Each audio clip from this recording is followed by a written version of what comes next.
मैं आप लोगों को यह बता रहा था कि फ्लुएंट कोराइजा यानी सर्दी जो बहने वाली सर्दी है, पानी का डिस्चार्ज हो रहा है, उसके साथ अगर खांसी है तो खांसी किस प्रकार का है और कैसा है। जैसे फास्फोरस में मैंने बताया कि कफ गिरने से खांसी घट जाता है, तो वह एक प्रोमिनेंट लक्षण है उसका फास्फोरस का, चाहे सूखी खांसी ही क्यों न हो।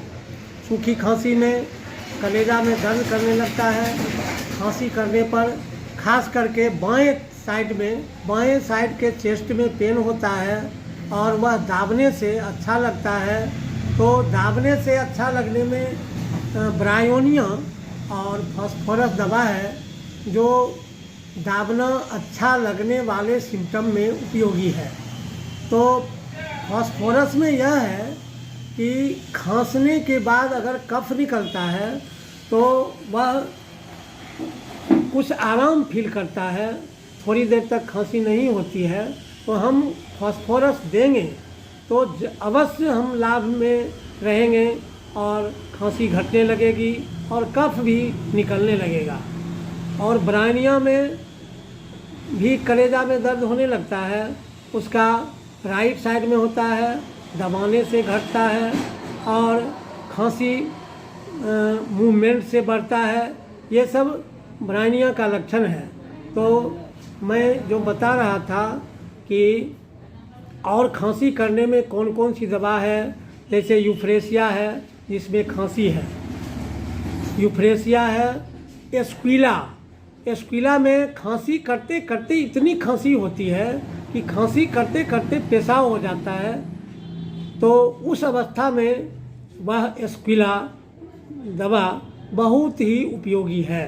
और एस्क्विला का जब हम प्रयोग करते हैं या लेते हैं 200 पोटेंसी का रोज़ एक खुराक लेंगे तो वह जो खांसते खांसते पेशाब हो जाता है वह बंद होगा, धीरे धीरे बंद हो जाएगा और आपको लगेगा कि अब मुझे यह बीमारी थी ही नहीं। तो एस्क्विला, सल्फर, सिपिया, यूफ्रेसिया में दवा माने खांसी का जो आवेग होता है वह डे टाइम में, दिन में ही ज़्यादा होता है। यह ध्यान देने योग्य बात है, डे टाइम में ज़्यादा खांसी होती है। उसके साथ सर्दी जो है इसका वह नाक से, मुंह से, आँख से सब जगह से डिस्चार्ज होने लगता है। लेकिन नाक का डिस्चार्ज इसका उतना खतरनाक नहीं है, उतना दिक्कत पैदा नहीं करता है जितना आँख वाला डिस्चार्ज। आँख से जो डिस्चार्ज होता है वह एक्रिड डिस्चार्ज होता है, जलन करने वाला होता है। नाक से ब्लड डिस्चार्ज होता है। ठीक इसके उलट एलियम सिप्पा का जो सर्दी है उसमें भी खांसी होती है और उसमें भी फ्लुएंट डिस्चार्ज होता है। लेकिन वह खांसी जो एलियम सिप्पा का है वह उत्तरी पूर्वी ईशान कोण से बहने वाली जो हवा है उसमें ज़्यादा खांसी सर्दी होगी। लेकिन इसका जो सर्दी है वह आँख का डिस्चार्ज भी होगा और नाक से भी होगा।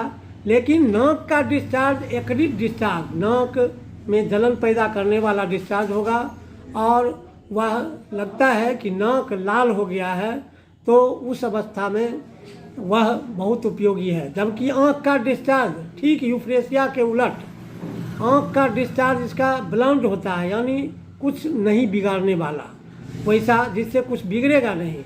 लेकिन नाक का डिस्चार्ज, नाक लाल हो जाता है, लगता है नाक से एक्रिड डिस्चार्ज, छिल जाने वाला डिस्चार्ज हो रहा है और काफ़ी छींक के साथ यह होता है। काफ़ी छींक होगा, छींक पर छींक आते रहेगा। यह एलियम सिप्पा का सिम्टम है। लेकिन अगर वायरल कोराइजा है, उसके साथ थोड़ा मोड़ा फीवर भी है, देह में दर्द भी है और बार बार छींक और पानी बेतहाशा बहता हो, तो उसकी दवा इन्फ्लुएंजिनम है। इन्फ्लुएंजिनम एक ऐसी दवा है जो वायरल कॉज के कारण होता है, वायरल बीमारी कोराइजा की होती है तब होता है, तब उसमें आपको इन्फ्लुएंजनम लेने के बाद पुरानी से पुरानी इस प्रकार की जो सर्दी है, जो काफ़ी छींक के साथ और फ्लुएंट डिस्चार्ज के साथ होता है और देह में दर्द भी होता है, तो वह काम करता है। लेकिन अगर इसी तरह का डिस्चार्ज भी होता हो और एक्रीड भी होता हो, लेकिन अगर ब्रेक बोन फीवर हो, काफ़ी हड्डी तोड़ बुखार जैसे डेंगू में होता है, तो डेंगू फीवर का जो प्रिवेंटिव दवा है यूपेटोरियम परफोलिएटम, वह इस लक्षण में अगर देंगे तो सर्दी भी, खांसी भी और बुखार भी जाता रहेगा और आप डेंगू के प्रिवेंटिव मेडिसिन के रूप में भी काम करेगा। यह सर्वमान्य है और सब लोग जो होम्योपैथ हैं वो आपको इस दवा का प्रयोग करते हैं डेंगू के एंटीबॉडी पैदा करने के लिए। तो डेंगू से निजात पाने के लिए जो भी सिम्टोमेटिक होगी दवा वह भी लेंगे, लेकिन प्रिवेंटिव के रूप में यह दवा लेने से ज़रूर आप अनुभव करेंगे कि ये हमको लाभ किया है। तो मित्रों, यह दवा बहुत ही उपयोगी है। यूफ्रेसिया, इन्फ्लुएंजिनम, एलियम सिप्पा, यूपेटोरियम पर्फ, एरम ट्राइफिलम, एस्क्विला और सल्फर के बारे में तो कहा ही गया है। यह फ्लुएंट कोराइजा की दवा है, लेकिन यह जब वेल सेलेक्टेड रिमेडी फेल कर जाता है, चुनी हुई दवा जब फेल कर जाती है, तो सल्फर बहुत उपयोगी है। सल्फर में बहुत ही एक्रीड डिस्चार्ज होता है, छींक आती है, फ्लुएंट कोराइजा होता है, बार बार आने वाली सर्दी की भी दवा है। लेकिन बार बार आने वाली सर्दी में जो कभी छूटता ही नहीं है, जिसको हम ऑब्स्टिनेट कोराइजा कहते हैं। ऑब्स्टिनेट का मतलब ही है जिद्दी, नहीं छोड़ने वाला। तो नहीं छोड़ने वाला जो कोराइजा है वह उसकी दवा ब्रोमियम है। ब्रोमियम ऑब्स्टिनेट कोराइजा की दवा है और वह डस्ट कोराइजा की भी दवा है। डस्ट का जो एलर्जी है, डस्ट एलर्जी की भी प्रमुख दवा है। हालांकि डस्ट एलर्जी के लिए ड्रोसरा और आर्सेनिक भी दवा है, जिसके फैमिली हिस्ट्री में ट्यूबरक्लोसिस हो, यानी ट्यूबरकुलिनम देंगे और ड्रोसरा देंगे तो डस्ट एलर्जी उसका भी चला जाएगा। लेकिन आर्सेनिक भी प्रमुख दवा है। आर्सेनिक में भी एक्रीड डिस्चार्ज होता है। आर्सेनिक में फीवर भी रहता है। आर्सेनिक में फीवर के साथ प्रमुख सिम्टम यह है कि वह little quantity of water at short interval, यानी छोटे छोटे समय के लिए, मतलब छोटे छोटे देर में, तो थोड़ी थोड़ी देर में प्यास लगना और थोड़ा ही पानी पीना, यह आर्सेनिक का प्रमुख लक्षण है। और ऐसा लक्षण अगर हो, एक्रीड कोराइजा हो और देह में दर्द हो, तो और दर्द के साथ वीकनेस, ग्रेट प्रोस्टेशन इसकी प्रमुखता है। अगर काफ़ी कमजोरी, फीवर थोड़ा भी आया या ज़्यादा भी आया, प्यास थोड़ा थोड़ा लगता हो और काफ़ी कमजोरी का अनुभव करता हो, इसमें मेटेरिया मेडिका में लिखा हुआ है, एलेंस के मेटेरिया मेडिका में 2 वीक टू मूव, इतना कमज़ोर कि वह मूवमेंट भी नहीं कर सकता है। और वो कहता भी है कि मैं बहुत कमज़ोर हो गया हूँ, तो उस अवस्था में आर्सेनिक ही उसकी दवा होगी।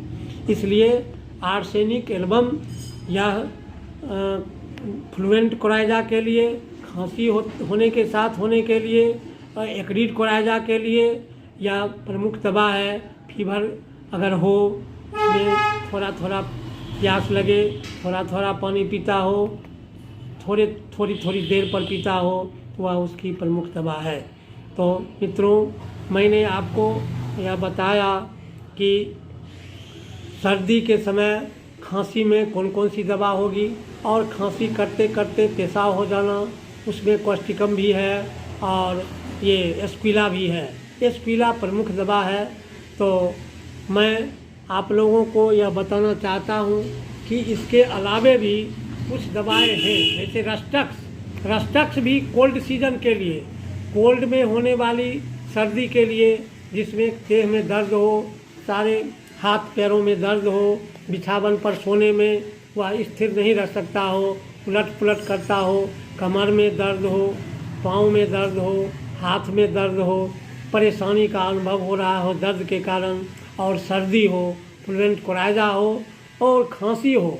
अब इसमें यह ध्यान देना है कि इसका जो फीवर होता है, वह फीवर जैसे कोई कह रहा है कि जारा देकर बुखार आ गया, और बुखार आने के बाद पहले जारा आया काफ़ी और उसके बाद बुखार आ गया, यानी चील फॉलोड बाय हीट, यानी सक्सेशन ऑफ फीवर इसका है, चील फॉलोड बाय हीट और विथ थर्स्ट।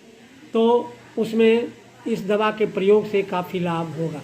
तो मित्रों, मेरे इस चैनल पर आप जो भी सुन रहे हैं, वह जो लगातार सुन रहे हैं, सब्सक्राइब कर दिए हैं, उनके पास तो जाता ही होगा, और जो नए सुन रहे हैं वो ज़रूर सब्सक्राइब करें, लाइक करें, शेयर करें, और कोई भी दिक्कत महसूस हो तो संपर्क करें।